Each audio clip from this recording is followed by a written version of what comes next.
Hey, I'd like to welcome you to another episode of Mission Matters. My name is Adam Torres, and I'm so happy to announce this is the second day I'm covering the 95th Annual Texas FFA Convention. And my guest today is Tom Johnson. He is the founder of Encino Landscape. He is the liaison for Ducks Unlimited to the Texas FFA and Texas FFA Foundation.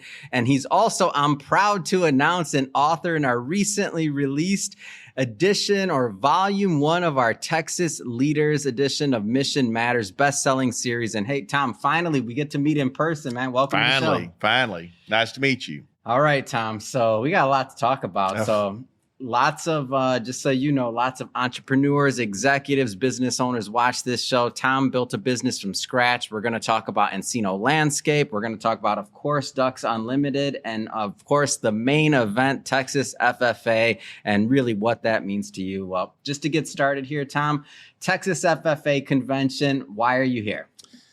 Well, the main thing is being a volunteer for Ducks Unlimited. Several years ago, they tapped me to be the youth and ed chairman here in Texas, and I grew up through the FFA program. Yeah.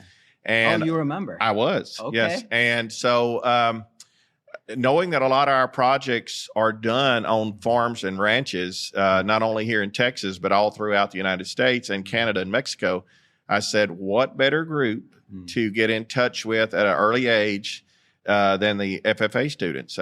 Because if we can imprint them and let them know what kind of organization we are at a young age, when they do become our ranch owners, our farmers, our lawyers, all the people that are in power, they'll know who we are then and what kind of work we do. So I didn't have the privilege of being an FFA member. I didn't even know about the organization. So sorry. I am as well. I really am. No, the more I have like this thing where I meet individuals and I see where will get into your business in a moment, but like you've grown a business, all these things, like I want to stay in those earlier years just a little bit longer. Like what did that mean coming up through the ranks in FFA for you? I don't think at the age that we're in high school, even in these students that are here right now, they don't really realize yet the impact it does have. I mean, the things that you learn through that program, the parliamentary procedure, the leadership, the speaking skills, everything that they can take advantage of carries on into the real life of all through your adulthood. So, I started out, my brothers and sisters were in the FFA, and we showed cattle and pigs and stuff. So we came up through that, and I was there all 4 years. And I remember coming right here to Dallas for my first FFA convention back in the late 80s. We actually stayed in the Sheraton where I'm at right now. That took you back. Oh, yeah. It brought back good memories of all that. But, man, has this really grown? I mean, I can't tell you how many it was, but I would say there were 6,000 or 7,000 kids at that time that attended the state convention. And now they're up to over 15,000. And I've been coming for the last 6 years. And when we first came, it was probably about 11 or 12,000. So to see it jump this many kids, that many thousand in just that few years is incredible. But I grew up through the program. I was on the parliamentary procedure team. Like I said, I'd done speaking events. All that has helped me into my adult career. Yeah. And one of the things that stat, I didn't know it grown that fast, by the way. So that stat's pretty unique to me, because if you think about like some of the other organizations, I won't name any, but let's just say other 90-year plus organizations that maybe are on the decline in terms of membership, and they're having a hard time attracting new members, even though they were doing a lot of good. I think that speaks a lot to the infrastructure, the administration, like everything that FFA is doing, and the magic, really. Right. I mean, they went through COVID. Yeah. And they didn't miss a beat. That's amazing. I mean, kids, a lot of schools wouldn't let the students attend the convention, but the numbers were not down that much. I mean, it was still a huge convention, and still a lot of kids got to attend. So nothing held them down. They're still growing stronger and stronger and stronger. And it's just crazy to see the number of students and the members that Texas has. I mean, Texas leads the state in membership, or the nation, I'm sorry, in membership. And it just continues to grow bigger and bigger and bigger. Yeah. I want to switch it up a little bit here. So Okay. the relationships. Now you mentioned, being in that Sheraton like many years ago and being back there, kind of full circle, right? As an adult, Right. Like, what about the relationships? Do any of those carry over? They do. Through the years? They do carry over. And when I speak to the kids now that are interested in going to college. I tell them it's not necessarily about those grades that you make or that degree you get, but it's the connections you make in college. Yeah. You heard the old saying, it's not what you know, it's who you know. Oh, yeah. Well, there's also a second part of that it's who knows you, because you may know them and they don't have a clue who you are, So if they don't know who you are, then it does no good that if you know them. So those relationships that they build here can carry on for a lifetime. Yeah. And it can benefit both parties. Yeah. Yeah, I can see that, especially at entrepreneurship. So let's kind of go towards the entrepreneurship route a little bit. So Encino Landscape, so at what point did you kind of feel that it was time to go on this entrepreneurship journey? Well, I knew from a very early age that I would work for myself. Some of this is in the book, by the way. Everybody that's watching, that was it what is you in call the a book. setup. So some of this is in the book, and you're good. We'll put a link so you can grab a copy. Go ahead, please. I knew that I was going to work for myself, pretty much. At that time, my family trained racehorses, and we ran in Louisiana and here in Texas, and so at a very early age, I moved to Louisiana with some horses and started training there. But I thank God the good Lord smiled on me and got me out of the racehorse business, and I'm going to leave that there. And so me and my dad started a company together, and we were together 12 years doing the same type of work. But in 2000, I branched off on my own. Dad was kind of ready to retire and be done with work in general. So I started Encino Landscape. And started it was out very small. And today, 23 years later, it's now a multi-million-dollar landscape company. We do primarily work for the highway department. We do more concrete work now than we did landscape, but landscape was what brought me at the time. So I just branched out, still do landscape, but like I said, more is along the lines of concrete work. Yeah. But I still today, I'm not kidding when I tell you that I still use things that I learned through the ag program. Like, for instance, I tell the welding teachers that I still can weld, and that may look like a dirt dauber run across it, but I still can weld and fix things on the farm because of what I learned in the ag department. I would have not learned how to weld. I couldn't have ever picked that up out in the field that I was in, but learning it in school. I can tinker with the tractor, even though they're different today than they were back when we learned how to work on them. I still have that basic knowledge of what I learned in ag mechanics or working on tractors there. Yeah. Do you think any of the kind of things that you learned growing up through the ranks in the Texas FFA kind of translated to entrepreneurship? Any lessons learned? I do. I think, especially the contests that they have here, there's two types they have. They have individuals and then they have teams. So the kids that are in the individual contest, they learn to stand on their own 2 feet and participate on their own. Yeah. And they're out there by themselves, So that gives you a lot of confidence. It teaches you to learn from your mistakes and try to better yourself. And so those things there that you learn at a very early age just like I said earlier, that they may not realize it today, but in 20 years from now, they're going to say, that was a lot of help. Yeah.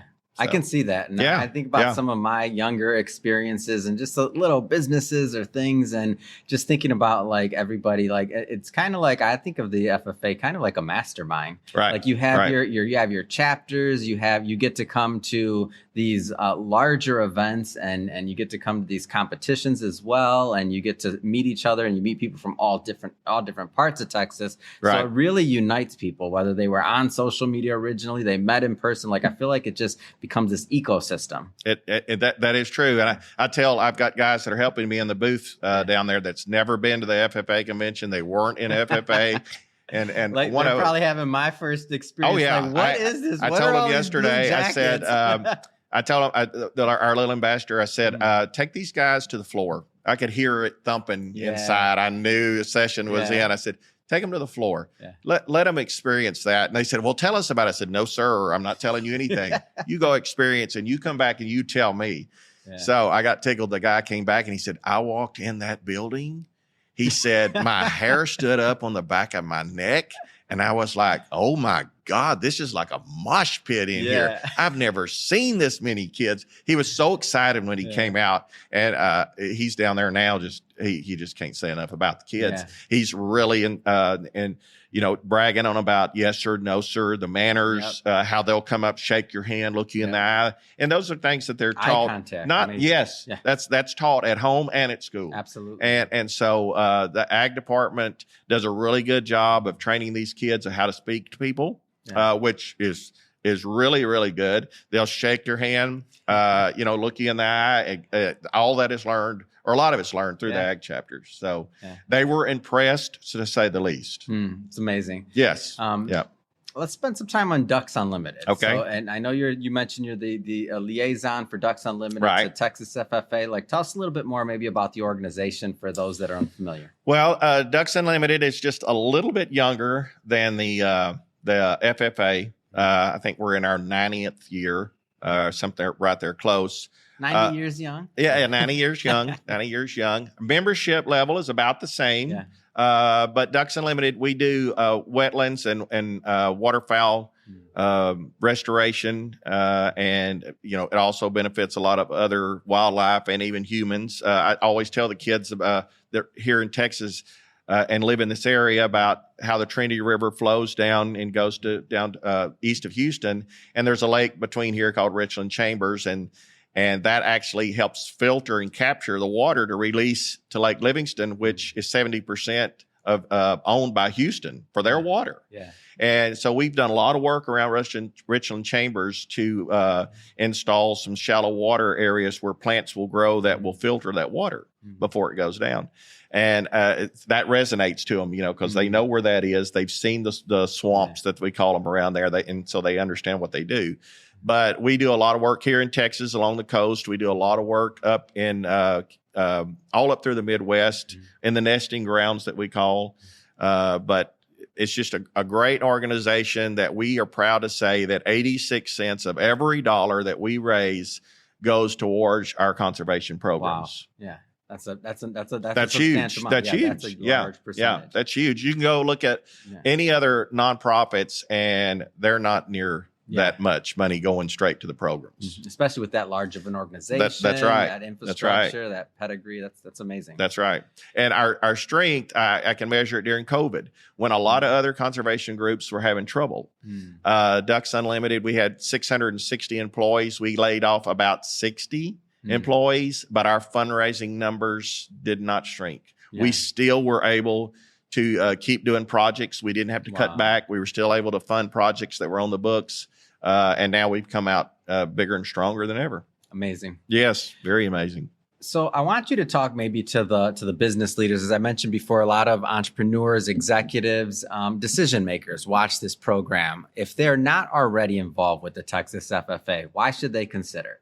Well, I can tell you these kids that are here at the FFA, they're learning leadership skills now, and they're valuable leadership skills. Those are the kind of kids that you want to get in front of, the ones that are already, are in the training trenches at an early age. Those are the ones that we know are going to go on. I mean, it's proven that these kids most of them are going to go to college. Most of them are going to get good degrees. Most of them are going to be involved in the agriculture field at some form or other areas where it would benefit the leadership stuff they learn here at an early age. It would benefit their company. Yeah. I know that's the reason we're here is we know that these kids are the future. They're going to be the judges, the politicians. They're going to be the landowners. They're going to be everything that will control that happens. Mm-hmm. These kids will be part of that. So if we can get our brand in front of them at an early age about the work we do. Well, when they do become successful and they do have some extra cash to spend and they're invited to one of our fundraisers, they will know what we do and they will know how we help our environment. Yeah, it's wonderful. Yeah, good stuff. Good stuff. All right, we do have to talk about the book for a little bit. We gotta plug this. Come on, Volume 1 of the Texas Leaders Edition of Mission Matters. Man, I'm so thrilled and excited to have you and the other leaders from Texas part of this. And by the way, this is the very first book that we've ever done with a state theme, so had to be Texas first, right? Of course, it has to be Texas. Texas needs their own book, of course. So a lot of different things that you could have written about. You shared parts of your story, like what was the inspiration for your writing? I think the reason I was thrilled to be a part of it was I probably have one of the few, if not the only one, that was an author in this book that did not go to college. Yeah, I didn't want to go to college. I could have went to Texas A&M. The money wasn't a problem. I could have went to any school I wanted to, but I didn't want to go. I wasn't college material. I didn't think I needed a piece of paper to tell me what I needed to be or to prove myself to anyone. That was my personal trip. And so I think it was good to show those kids that maybe can't afford to go to college, even that you don't have to go to college to be successful. I can name you many billionaires that quit college. You can too. We know lots of them that, some of the richest people in the world don't have a piece of paper. And so I hate to be frank, but that's the way I am. I tell people all the time, listen, I have dealt in registered animals. And I said, I've had a lot of registered animals that have papers that are not worth a darn, So just because you have a piece of paper doesn't mean you're going to be successful. Yes, it's going to tell a potential employer that, yes, you stuck it out 4, 5, 6 years in college and you have a piece of paper in the field that you want to go into, but it doesn't really tell that employer that you're going to stick with it, that you are a hard worker and that you have common sense. It doesn't tell you those things. So I think I'm unique in that way that I didn't go to college and I didn't have to have a piece of paper to make me successful or say, anything about me. Yeah. I done it through hard work and just grit and drive and not taking no for an answer. Yeah.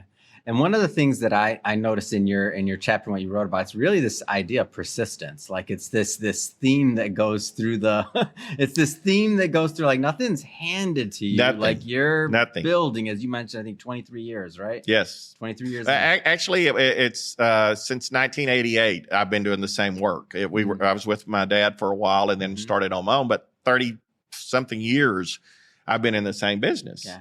And so I'm just one of those that even the guys that I work with in Ducks Unlimited as a volunteer, they'll tell you, don't tell him no, because he don't know what no is. And I don't. If I think I have a good idea, if I think a plan will work, I will not take no for an answer. I'm like, who are you to tell me no? You didn't even come up with this idea. You've never tried it, So, telling me no, you might as well say yes, because I'm going to try it. I'm not scared of failure. I'm not scared of failure. You will fail. If you're scared of failure, you'll never try anything. And you cannot be scared to fail and be successful, because that's just part of it. You're going to fail at some time, but you got to pick yourself up and go again. Yeah. Speaking to, so we spoke a little bit to let's just say the more senior level and tenured level executives and entrepreneurs out there and why they should be involved with Texas FFA and Ducks Unlimited. But speaking to the let's just say just getting started entrepreneurs for a bit, like what kind of advice would you give them in today's environment? Well, I would say just what I said, have a lot of grit. I would say one advice I give to the students, is they're trying to figure out what they want to do in life and stuff. And let's say, for instance, they come to me and they want to be a plumber. Well, don't go to the coffee shop and talk to, an electrician if you want to be a plumber. Yeah. Because everybody has an opinion on everybody. Oh, yeah. But whatever you want to be, go visit with people that are already in that field. And don't ask them about what are the pluses. Ask them what are the minuses. What are the tough things to get started into whatever field they choose to go into, because everybody has an opinion about everything, but 90% of them are wrong. We all think we know everything, but we don't. So anybody that's getting started in a business or anything like that, I would tell them to go talk to people that are already in that type business and ask them for not only the good things, but the bad things too. Yeah, it's great. Well, Tom, really appreciate you making some time out today during Enjoyed it. Appreciate it. For this conversation and really to talk to all the leaders out there on Texas FFA, also Ducks Unlimited and why to get involved. If people want to follow up and learn more about Ducks Unlimited, what's the best way for them to do that? They can go to our website at ducks.org. Yep. There's a ton of information there for them to become a member even, but they can learn a lot of information there at ducks.org, or they can hear about one of our local events and attend one of those. Fantastic. And we'll put that information in the show notes so everybody can check it out. And, Perfect. Tom, just want to say again, thank you for coming on the show. Enjoyed it. Appreciate it.